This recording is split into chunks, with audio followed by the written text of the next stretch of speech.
And happy International Women's Day to you. Thank you, to you as well. Are you on the Grammy?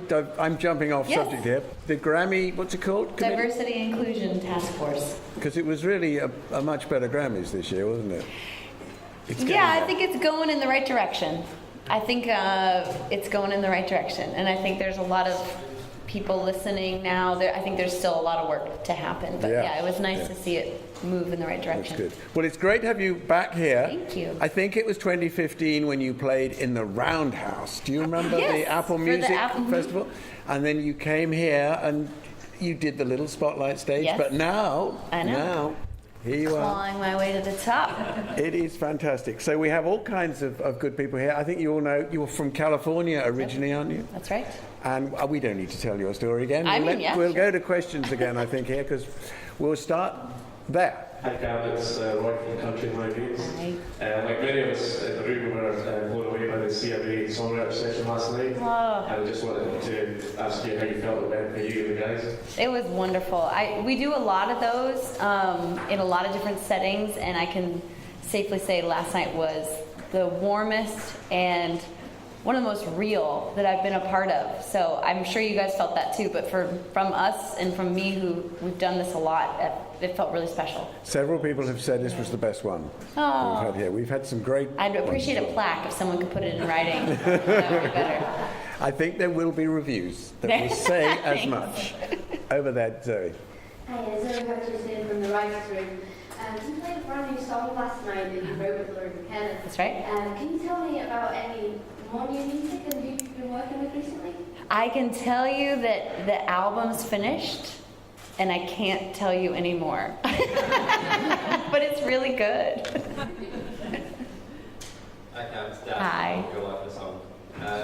Performance of the night last night, I thought, was Forgetting You and I'm Alone. Oh. So you mentioned it. Thank you. So your other one, Laurie McKenna. So tell us about the process of writing with her, because I imagine that's the most inspiring experience. It's wonderful. I wrote that one with her and Tyler Johnson and our pal Mitch, who actually drums with Harry Styles. So the four of us kind of sitting there jamming, and I came in. I didn't want to embarrass myself, because sometimes artists will come in and coast on their, celebrity status and not actually do the work.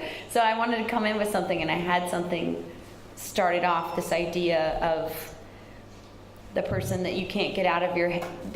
You think you're over them in a crowd, and then when you're by yourself sitting alone in your hotel room, they sneak back in. And I don't know if that's a crutch or what, but there's something about that I thought was so sad. And Laurie McKenna, if she's in the room, she can help you write something real and raw and sad.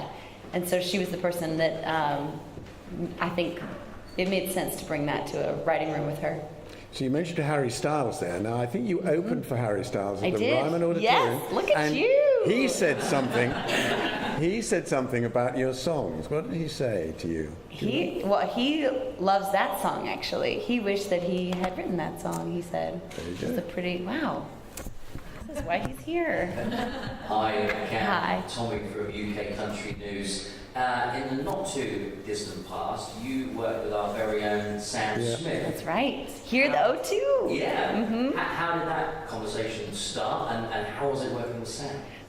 Tyler Johnson, who I just mentioned, one of my longtime collaborators, was working with him. Sam had come to Nashville to write, and I believe Tyler played him Forgetting You and I'm Alone, and he said, I like this girl, and is she available? And Tyler, luckily, it's crazy when an artist, you're in town actually, and you can pop over, and wrote that song. And I played guitar. It was so funny because for some reason I've decided I'm not a good guitar player, which isn't necessarily true, but I have this in my mind. So we get there, and Tyler said, look, Sam, she's not going to want to play guitar.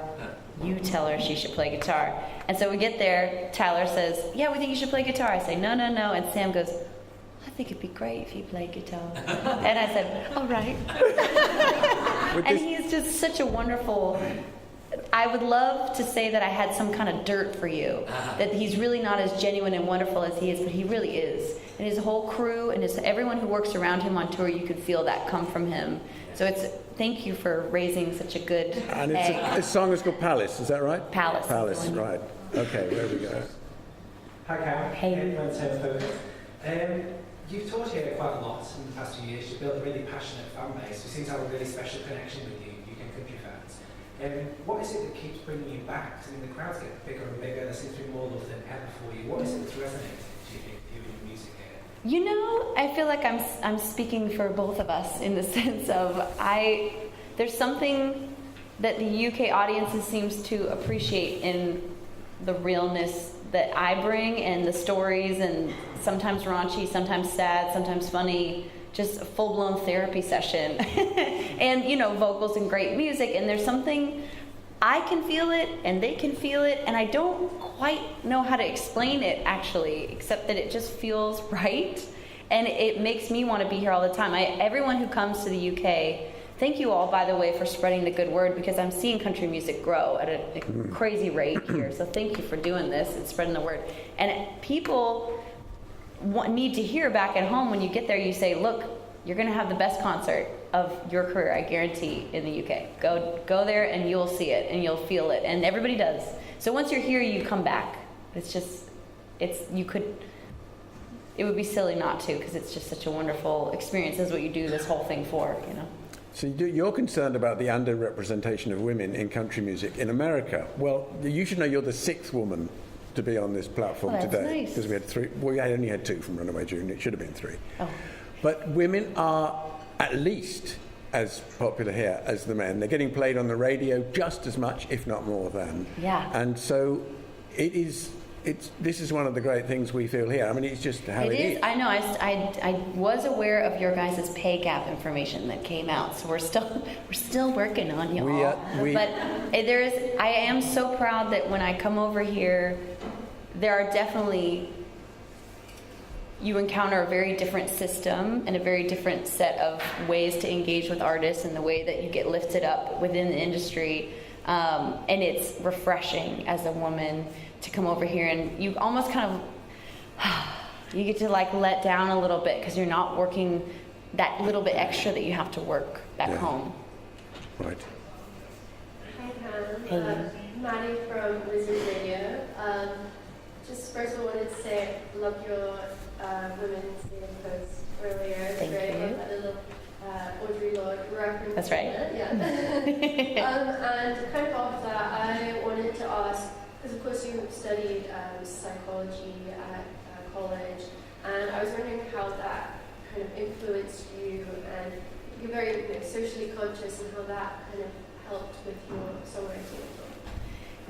I feel like my entire journey through this earth, which comes first for me, like separate from the career stuff and the money and all that kind of stuff, like the first internal journey that's happening is me trying to learn how to be myself as possible, and a lot of that's run by my gut and like just does it feel right intuitively, and that is what ties into music for me. So I can learn as much as I can learn with psychology and kind of arm my brain with as much as possible, and there still is this thing underneath that can speak kind of much more wisdom than I can ever know, and it comes through music for some reason, and that's something that I feel definitely when we're all singing together, like what it'll be in a little bit here, like when we all sing Burning House together, you feel that there's some sort of, I'm getting like really hippy-dippy here, but there's like a consciousness or something that's shared, and you feel that on a deeper level, and I think the psychology is part of me.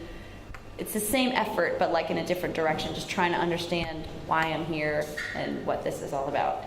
But music does make you feel better, and sad songs can make you very happy, can't they? Yeah, it sounds weird, but it always makes me feel good to see people crying in the audience because you're getting it out. It's cathartic, and it's, it's so important. These days, everybody's, I feel like we're getting better at being vulnerable, but it's such an important part of life.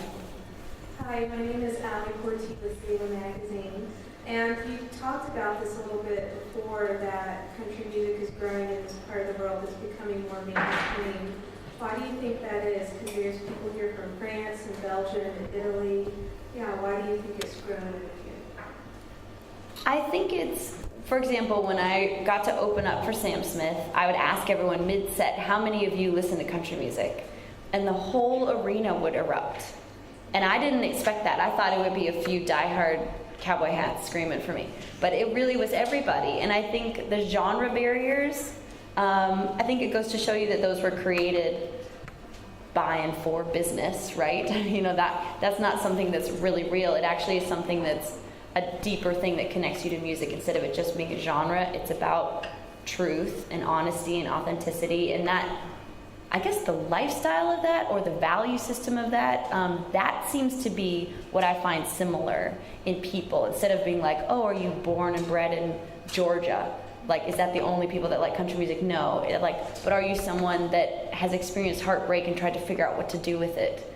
Like, yes. So there's something, you know, obviously that's deeper than nationalities that seems to bring people together. And I'm so grateful that it's gotten in this space where we all can share it together, because it's like there's hope.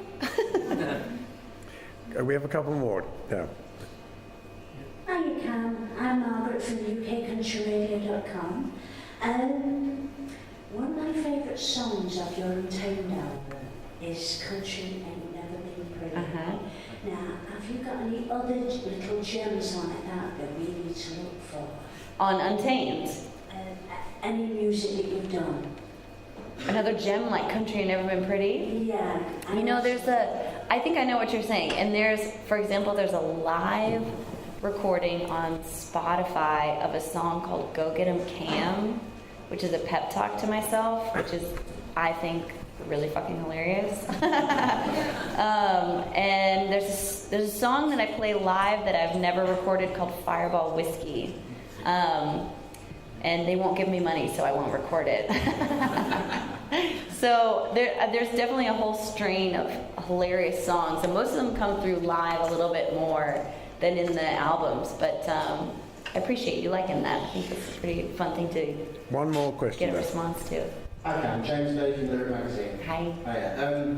We last saw you in September on your smaller sofa comedy tour. Oh, I brought the sofa today, didn't you? Oh, did you? And tonight you're on a huge arena. How do you change your presentation and, you know, how you are on stage to suit the different arena environment? I've found that I just got to do a show at the Ryman, and it was the perfect blend for me. When it's a headlining show, obviously you have more space to really cater to exactly what you want.